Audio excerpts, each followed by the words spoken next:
Hey, welcome to the Healthful Woman Podcast, the fastest growing podcast in women's health. Today's Monday, September 18th, 2023. Today, we have another Melka podcast. This is number 2 of our back-to-back-to-back Melkapalooza. For those of you who tuned in last week, you got to hear Melka interview me. If you missed it, well, you're fortunate.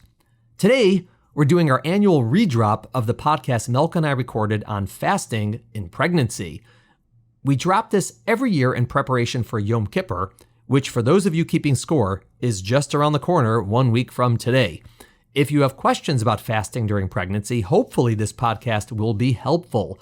If Yom Kippur is not in your calendar, you may choose to skip this, or you may want to learn about whether one can or cannot fast while pregnant. Next week, we're going to redrop Melka telling her own birth story.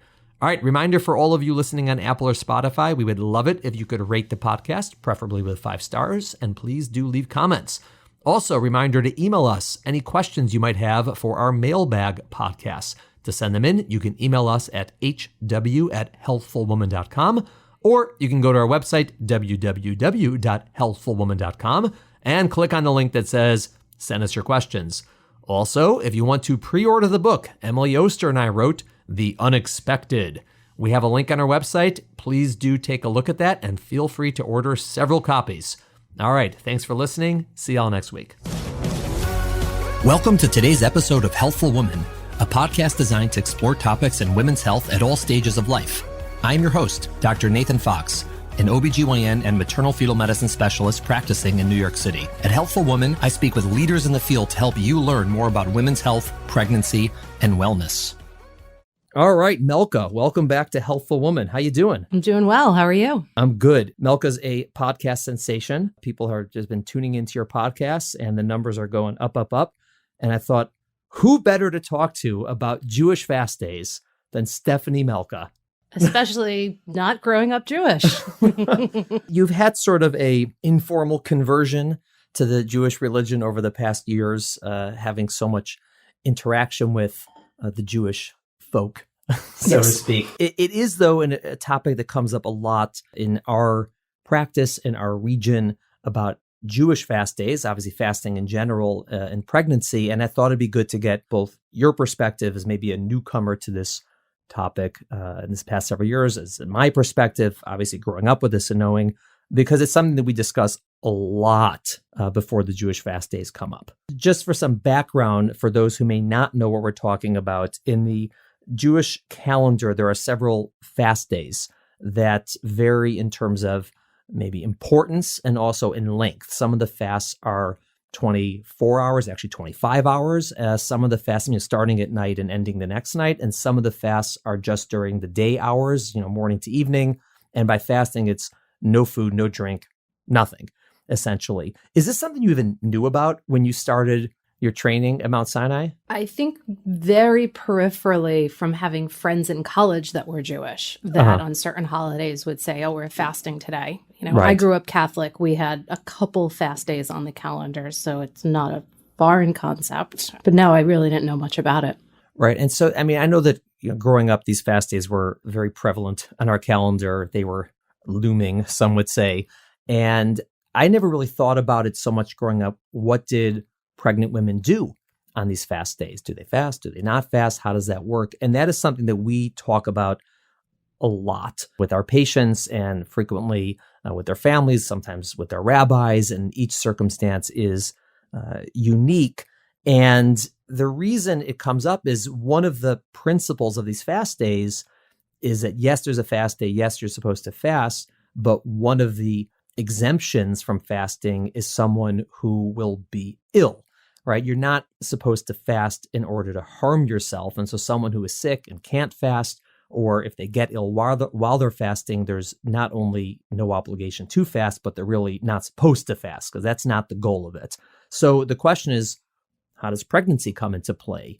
And in the hundreds and thousands of years ago, pregnant women were considered to be very unsafe. And they were told, for sure, don't fast. Like, it's not an option because pregnancy was a much more dangerous condition way back when. And so nowadays, when for most people it's not as dangerous, fortunately, what happens? And so have you gotten involved in these conversations All the time. How do they go for you typically? What is it normally someone trying to get your permission to fast or trying to get your sort of blessing not to fast? A little of both. Lately, whenever someone says, oh, there's a holiday coming up, I'll usually say, what were you planning on doing with fasting? And sometimes they'll say, well, I have twins, so I'm not supposed to fast, right? And I'll say yes. Right. Or I'm on a blood thinner, I'm not supposed to fast. And other times it's the opposite, where they're like, well, of course I'm going to fast. And then I kind of have to take a step back and look at whatever their history is, whatever their high risk issues are, and kind of help them make the right decision. Right. And it definitely is individualized. It would be inappropriate to say every pregnant woman can fast. And I believe it's inappropriate to say no pregnant woman can try to fast. There's definitely something in the middle, and it depends on exactly the nature of her specific pregnancy. What are her risk factors? What's her situation? What's her health? And obviously the nature of the fast day, which is more sort of on her end. We don't, tend to give religious advice in our practice. Some of us do, not all. But it definitely does vary. And the questions are more, I would say they're more common and more maybe intense potentially around a fast day like Yom Kippur, where, people really feel strongly about fasting versus some of the other minor fast days where they may not feel strongly, and certainly the rabbis don't feel as strongly about them fasting. And then just to take a step back, just so everyone understands, what about fasting might be an issue for pregnancy? Like, why might a pregnant woman not be able to fast? And in terms of like what could happen, not so much what are the conditions, but what could happen in general to them? The main thing, it's not the lack of food, it's the lack of hydration. Getting dehydrated, you'll see people get crampy. Some women get dizzy. Occasionally we've had people pass out. Having taken a lot of Yom Kippur calls over the year, you sort of get some of those pages. I was in shul, I was fasting, I passed out. What do I do now? Right. For those who may not be Catholic, shul is synagogue for Melka. But yeah, I mean, for pregnant women, it's definitely harder to fast. They're more prone to get low blood pressure. And so they're more prone to get lightheaded when they fast, dizzy, weak. Again, they could actually collapse, pass out, which is bad. And when you said crampy, they do get contractions. Many women who, when they fast, get contractions. It does not mean they're going to go into labor necessarily, but it is a possibility. And also there is an increased risk, which is rare, but there is an increased risk in pregnancy getting blood clotting. So when people get dehydrated, that's why if they have other risk factors for blood clotting, we frequently will tell them they shouldn't fast. In that sense, there is evidence that after Yom Kippur, there is a higher rate of going into labor, more so at the end of pregnancy than preterm, but there is something to it. It's not a myth that fasting causes contractions potentially. And as you said, having taken those calls, you've been there. Yeah, but if it's somebody that's had a prior 28-week preterm delivery that now is 29 weeks, right, I'm much more concerned if she's one of those people that does go into labor rather than somebody who's 39 weeks. Right. And in general, fasting, taking fast days out of the equation and taking sort of, religious beliefs and practices out of the equation, normally, if a pregnant woman said, hey, I plan on not eating and drinking for 24 hours, it'd be like, why would you ever do that? That's not a great idea. So it's not that fasting is a good thing to do, or we would normally recommend it. It's just that most women, if they did it, right, they have a reason to do it, they want to do it, most women will do fine. And so the thought process, how do we help them decide if they're a good candidate to try to do it, or if they're not a good candidate to try to do it? It's not like we're encouraging people to fast.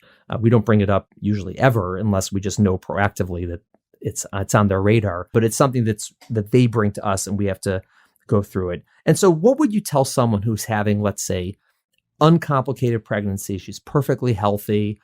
She's fasted in the past. How would you advise her? She says, what can I do in terms of a fast day? Someone who's low risk, healthy, the way I present it is you can make an attempt to fast. Wake up, don't eat, don't drink, and then see how you feel during the day. But if you start feeling unwell, then you should break the fast with food and water, and then continue with water the rest of the day. Yeah, I tell them very similar. I always tell them that I'm not giving them blanket permission to fast. I'm giving them permission to try to fast. Some people, I don't give them, that option. I say, it's not a good idea. So I say, okay, you can try to fast. In the same way, I said, pregnant women frequently, not always, but frequently have a harder time fasting than non-pregnant women. So I say, you may be a good faster when you're not pregnant, but be aware that may not be the case when you are pregnant. Frequently it is. Good fasters tend to be good fasters. But if you are getting very dizzy and weak and you start noticing contractions during the day, it's not right for you. You're supposed to break your fast, medically. And we'll get to sort of what happens rabbinically as well, how that sometimes those coincide or potentially conflict. And so I tell them they shouldn't fast if they're not feeling well during the day. But again, most women who are healthy and have fasted before are going to get through a fast day with the same stuff that everyone has. They're going to be tired, they're going to be weak, they're going to be hungry, they're going to be thirsty. All right, that's what everyone has in the fast. But as long as they're not feeling dizzy, like they're going to pass out or they're contracting, that they can try to fast. And there are conditions though where we tell women they should not fast. And so what might some of those be? Or they should not try to fast? Multiple gestations, so our twins, triplets, prior preterm deliveries, patients with a cerclage, patients on blood thinners. Right. Those are the big ones that stand out to me. The way I think about it with them is the first category is people at increased risk for preterm birth. And so, yes, people like with multiple pregnancies, people with a history of a preterm birth, people with a cerclage that we placed because they're at risk for preterm birth or they had a short cervix or whatever. And those are the women you really don't want to have start contracting in the middle of pregnancy because number one, it could lead to something pretty bad, obviously, if they go into labor, but also they're much more likely to then end up in a hospital and really things are going to get pretty scary for them and potentially for those around them if they start contracting. So that's one. When you said the ones on the blood thinners, so and again, it's not that it's not because they're on blood thinners, but as you were noting that they're at increased risk of getting a blood clot. And so definitely women at increased risk of getting a blood clot, we tell them not to fast as well. I usually tell our diabetics not to fast. People with gestational diabetes who aren't on medicine, it's a little bit different, but people are taking insulin and they're at risk, they're generally, and this is true typically when they're not pregnant as well, but when they're pregnant, those go on the list. And sometimes we have women who have very bad, what we call hyperemesis. They have a lot of vomiting at the beginning of pregnancy. And I mean, those people, they just can't fast. I mean, they sort of are always almost fasting. And so whatever they can get into them is good. And have you found a lot of pushback on these in these situations where you tell people they shouldn't be fasting? I haven't, because I learned when they can't fast, they can have liquid throughout the day. Right. So that's a great. So this is a great segue. Yeah, Melka's always got the good segue. So there is a concept. And for those who are familiar with this, you know exactly what I'm talking about. For those who are not familiar with this, I'm going to try to explain it as best as I can. There is a concept in Jewish law about eating. So, right, if someone is, for example, someone is fasting, well, how much food or drink do they have to take to be considered breaking their fast, to not be fasting? And so, for example, you're walking down the street and it's raining and a drop of water ends up in your mouth. Did you just break your fast? And everyone's like, well, no, of course not. And so where's the cutoff point? And there is an amount. There's a specific volume of liquid and a volume of food under which you haven't broken your fast. And so there's sort of a loophole in a fast day that's not encouraged to be used by everybody, but for people who have certain conditions where it's not a good idea to fast, there is an option between fasting and completely not fasting where they have these small amounts of liquid or food every certain amount of minutes. And so they're technically not breaking their fast when in fact they're pretty much eating or drinking throughout the day. The Hebrew word is shiurim or shiurim, as they say. And so it ends up being about an ounce of liquid, like a shot glass worth. And if they have it every 10 minutes or so, or less frequent than that, they're not breaking their fast. And so what do you mean that works for patients when they're sort of potentially conflict, that you want them not to fast and they want to fast? It's sort of the happy medium between the two. You know, I'll explain to them the risk of fasting.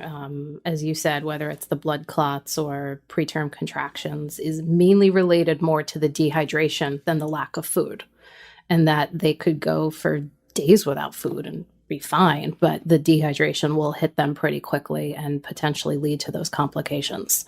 So avoid food, but keep drinking like this. Right. And also the liquid doesn't have to be water. It can be juice. It could be soda. It could have sugar in it. It could have electrolytes in it. It could be Gatorade. And so, like you said, we frequently have women who don't eat for several days in a row, whether it's because of that an operation or because even sometimes in labor, people might not necessarily be eating, or early in pregnancy, if they have, this hyperemesis, they may not get food, but if they get liquid and some sugar, they'll typically be okay. And I've also found that to be really the great equalizer in these conversations. When women want to fast, they're expecting to fast, and I don't think it's a good idea for them. What I'll tell them is, listen, if you do this, if you have an ounce of apple juice or grape juice or water or Gatorade every 10 minutes or so over the course of the day, most likely your rabbi will be fine with that. And you'll be drinking more than you probably are drinking today, because that's a lot. 6 ounces of water or liquid every hour, right? Because if you think about 1 ounce every 10 minutes is a lot. 8 ounces is a cup. So if you have almost a cup of water every hour, you're going to be well hydrated, and it shouldn't be an issue. The hard part is that it's not easy to do. It really is a commitment. I mean, if someone's really committed to fasting, I say this is a real commitment. You have to actually do this starting in the morning. Do they have to pour it into the glass to then drink, or can they keep the bottle with them and just assume that sip is the right amount? I assume you're asking me. I'm asking you. I've never known that, and it just occurred to me. I don't know practically what people do. No, you can do just a sip, as long as you have an idea of what the volume is. It doesn't have to be poured individually. So yeah, if someone is really going to do that, I tell them they have to start in the morning. The key is, because sometimes people are like, okay, I'll wait, and then it's 3 or 4 in the afternoon and they're about to pass out and they're contracting. Taking an ounce a sip of water doesn't help. Yeah, they have to sort of, it's preventative more than treatment for not doing well on the fast. And that's also, there are sometimes conflicts that come up. I don't mean conflicts in terms of combative, but just differences in how maybe someone's rabbi feels or how they feel versus what we feel. And that frequently ends the conversation. If a patient says, I really want to fast, it's important to me, or my rabbi says I should fast, he or she doesn't think it's my getting out of the fast is appropriate. And so I'll say, all right, let me speak to the rabbi. And then when I say to the rabbi, I'm perfectly fine if she does this, they'll be like, oh, great. They're like, oh, perfect. Then we're good. And there's really no conflict, because for them, that's also something that they tend to be pretty lenient about for pregnant women. If there's any reason the doctor doesn't want them to fast, but the doctor is comfortable with them doing these small liquid amounts over the day, which the doctor should be comfortable with that if they understand what it is. And I think that that's a very important part of this education. I sort of wear many hats. And so one of them is an obstetrician. Yeah, one of them is an obstetrician. One of them is someone who, understands these fast days and participates. And, I'm in a shul, a synagogue. And so I get a lot of these questions from patients, from doctors, and from rabbis. Almost always the issue is just a lack of understanding of what are the options. And generally for all 3 groups, if they understand that this is an option, that you can have small amounts of liquid every 10 minutes throughout the day, the doctors be like, yeah, that's plenty of drink. It may be a little odd way to drink it, but okay, who cares?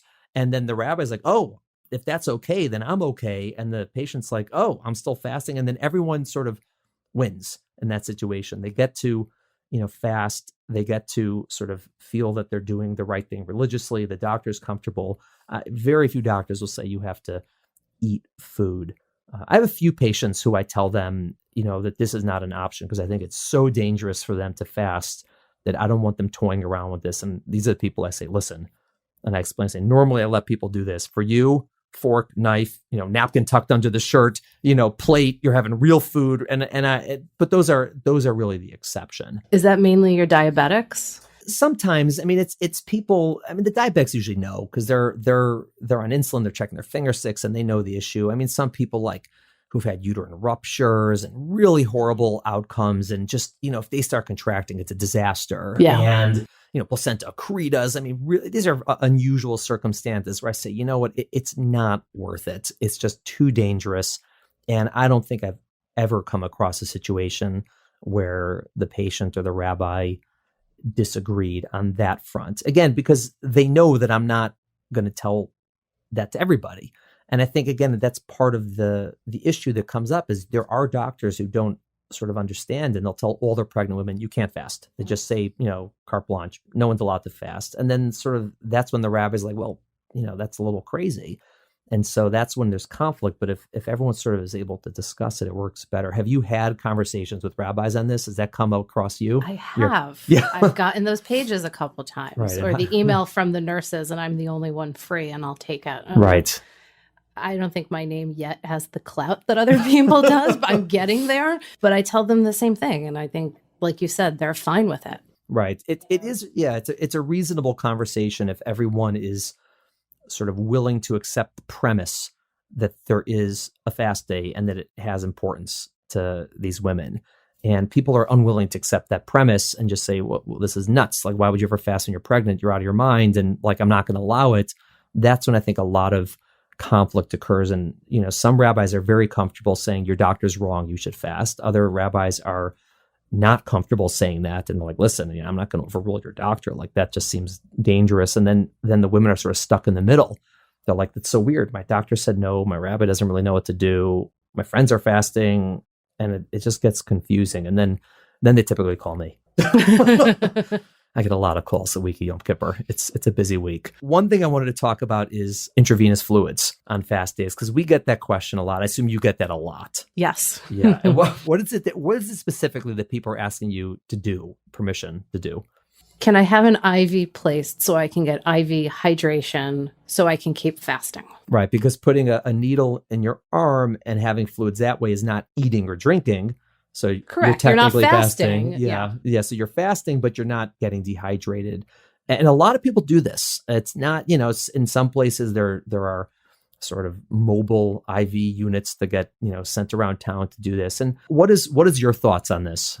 So again, I grew up Catholic, so I have a different perspective on it. But my perspective on that is, but you're doing the same thing in the end. You're relieving your symptoms, but in a more dangerous way. Right. Not that an IV is dangerous, but it is a needle in your arm with a catheter that sits there that you don't always know who's placing it or how clean it is, to relieve your symptoms of cramping, weakness, passing out, whatever, when breaking the fast by eating and drinking would get you the same effect with less risk. I'm not a fan of it. I tell people no. I say I'm not on board with that. And people sometimes do it. People don't always listen to me. That happens a lot, obviously. But I tell them I'm opposed to it medically and I'm opposed to it religiously. I just don't get it. I said medically, it makes no sense. You're taking, like you said, there's most people get an IV, they get it, they're fine, but there's risk. You're sticking a needle in your arm. You could get an infection there. People can get small blood clots. You're pregnant. There's risks. I've seen fluid overload, people getting a ton of fluid at once. I've seen IVs infiltrate and suddenly your arm is swollen, all that fluid's in your sub-Q tissue. And you take someone with a twin pregnancy and you give them a liter or two of fluid, it can go to their lungs. Like they can get, pulmonary edema. These are not common, but it's not going to happen if they drink a lot of water, right? It just doesn't happen that way. And so I'm definitely opposed to it medically. If their mouth works, they should, take the fluid that way. And I never, I'm not a religious leader, advisor or anything, but it never really made sense to me that, because you're not supposed to injure yourself intentionally from a religious perspective. And to do that, it just doesn't seem like it would have been okay Talmudically. It's like, oh, we're going to, injure somebody in order for them. They think, no, you break your fast. Like if you're not well enough to fast, you don't fast. Like that was sort of the tenet. So I'm not really a big fan of it. And we tell patients we're not on board. And I think that many of them, again, since they have the option to drink the small amounts of fluid every 10 minutes, then that's sort of a good happy medium for everybody. And we avoid the intravenous fluids. And then in terms of medications, what do you tell people for their meds?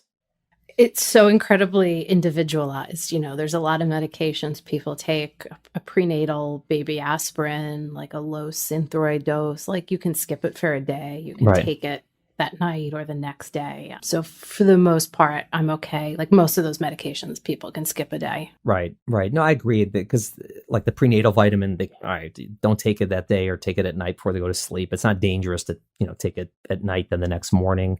A lot of those medications, things like blood pressure medicine, obviously they have to take. That's important. And most people aren't asking to get off those meds and they could take it with a tiny sip of water. And again, if it's less than an ounce, it's the same idea. Injectables they should take typically because, again, it's something they can ask if they want to put it off. I guess it depends on the exact medication, but generally it's not advised to stop medications without speaking to somebody first, like your doctor, which would be important. And then, I think again, just to rehash this from a practical perspective, there are definitely doctors who tell patients you can never fast. And I would say that that's probably not a wise approach for doctors to take because it shows it's not that they're wrong. I just think that it's not practical because, if you're taking care of women who this is part of their lives, and again, we've only spoken about Jewish fast days, but obviously there's Ramadan, as I said, there's Catholic fast days, there's reasons people do it. And again, we have less experience in those situations. We haven't had as many people asking us, but they definitely come up. But it's just, to just say no. And all right, some people might listen to you, but others aren't. And then it becomes potentially unsafe. And you have people doing it who really shouldn't be doing it. And I think for the doctors, it's important to have an understanding of what is the situation and how can I work with people practically to make this happen safely and to sort of give people leeway when it's safe and to sort of back off when it's less safe and to really back off when it's dangerous. And I think for rabbis or religious leaders, it's the same thing. I think it's inappropriate to say you have to fast always, or to say, oh, no one ever has to fast if they're pregnant. And if they want to, that's their opinion. Okay, great. But there is room to work with the patient, with the doctor, and the same thing for the patients, for the women who are thinking about this. If some women, I don't, someone says to me, I'm not planning on fasting. Like, I'm not going to convince them to fast. Like, that's not my business. But for people who it's important to them and they want to do it and they want to know what the options are, to really try to be educated about this. And if it seems like your rabbi or your doctor is just not getting it, then maybe to do some more investigating and to talk about it more and to see what these options are. Sometimes it's difficult because you just don't have those resources, but it definitely is an option. I mean, have you found in your own practice that, the women after these fast days, like what kind of stories do they tell you? Do they feel like they're happy they had this option or it didn't work for them? Or do they even just don't even talk about it with you? I don't know that I hear much about it afterwards. I do get a good number of people thanking us whenever we say okay, we gave you this exemption, don't eat food, but drink during the day, that they're like, I'm so glad you let me do that. It made me feel normal, Right. I could still, observe this day. I could still somewhat fast, but still stay safe during the pregnancy. Yeah. I mean, people who are And asking, yeah. I've also had other people who I've said, look, you can try to fast, but you're 38 weeks, whatever, just know if you feel unwell, break the fast. And then the next question is, well, what do you mean by unwell? I'm like, anything you don't usually feel while fasting, if you're passing out, really, and I go through all the symptoms and I'm like, it's probably going to happen. It happens very often at term. And then they'll often come back the next week and be like, you were right. Like by 2:00, I just couldn't do it anymore. Two things you said were important. The first is for many, if not, well, not all, but for many or most of these women, when they're talking about asking us to fast, and let's say they're, 30 years old, they've been fasting every year for almost 20 years, and not fasting would feel very strange to them. It's just something that they've always done. It's a part of their tradition. It's a part of everyone in their family's doing it. It's just, it would be odd for them. They'd feel like something is off. And obviously if we tell them no, this is not right, okay, they value their, their pregnancy and their health and their baby more, but it is something that's important to them. And that's one of the things that, it's not that everyone's trying to get out of the fast. I say most of the questions I get are people trying to get into the fast. Yes. More so. People want to get out of fast. They don't fast. They don't ask. Like, okay. But the people are asking about it, it's usually because they want to do it. And that was an important thing. The other thing is at term, 38, 39 weeks, I do modify what I tell them. Like you said, you have a higher risk of becoming faint or this. And so you have to be careful.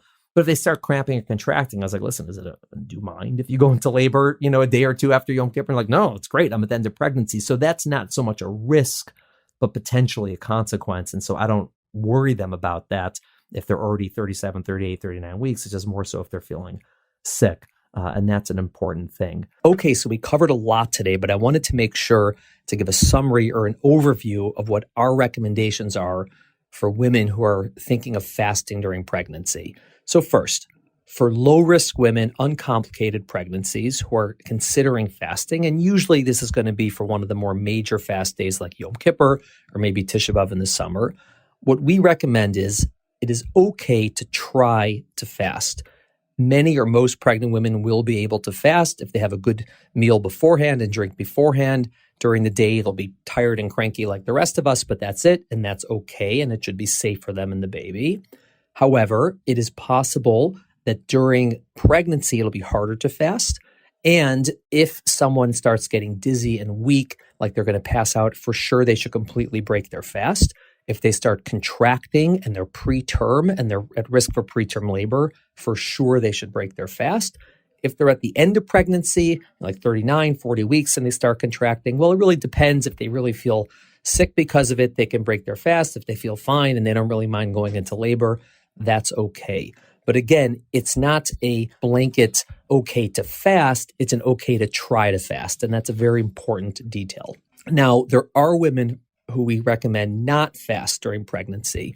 And these are women, for example, at risk of preterm birth, like twins or triplets, or maybe women with a history of preterm birth, women with a short cervix, maybe a cerclage. And again, this is really during time period where they could contract and go into labor. So maybe after, let's say, 20 weeks until about 36, 37 weeks, somewhere in that range.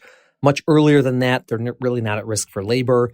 And later than that, again, it wouldn't be preterm birth. Other women who we recommend not fasting would be diabetics, women at increased risk for getting blood clots, certain other medical conditions. And for almost all of those women, we are okay with them doing the small amounts of liquid every 10 minutes. But it's important to note that number one, that really has to start in the morning when you wake up. You can't wait until the afternoon to start taking an ounce of liquid every 10 minutes because it won't work. It has to be preventative. Number two, it really has to be every 10 minutes. It's a commitment. It's not easy to take an ounce of liquid every 10 minutes from 8 in the morning until 6 or 7 at night. But if someone wants to be fasting and wants to use this as their way to fast, they have to really be committed to doing it. It's a good idea for that liquid to have some sugar in it, so maybe some juice or soda or Gatorade. You could have water periodically. Sometimes people prefer a little amount of food, like a grape or something like that, and that is okay as well.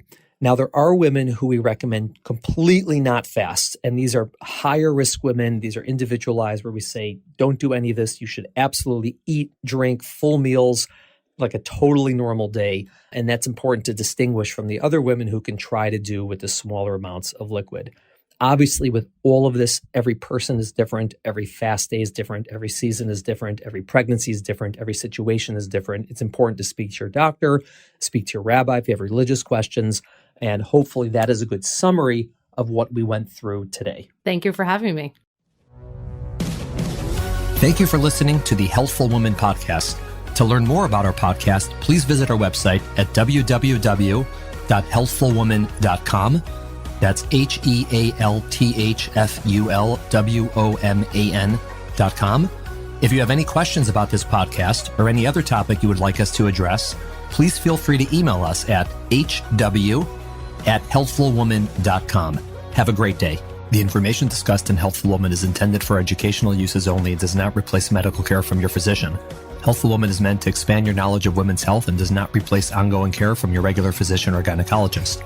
We encourage you to speak with your doctor about specific diagnoses and treatment options for an effective treatment plan.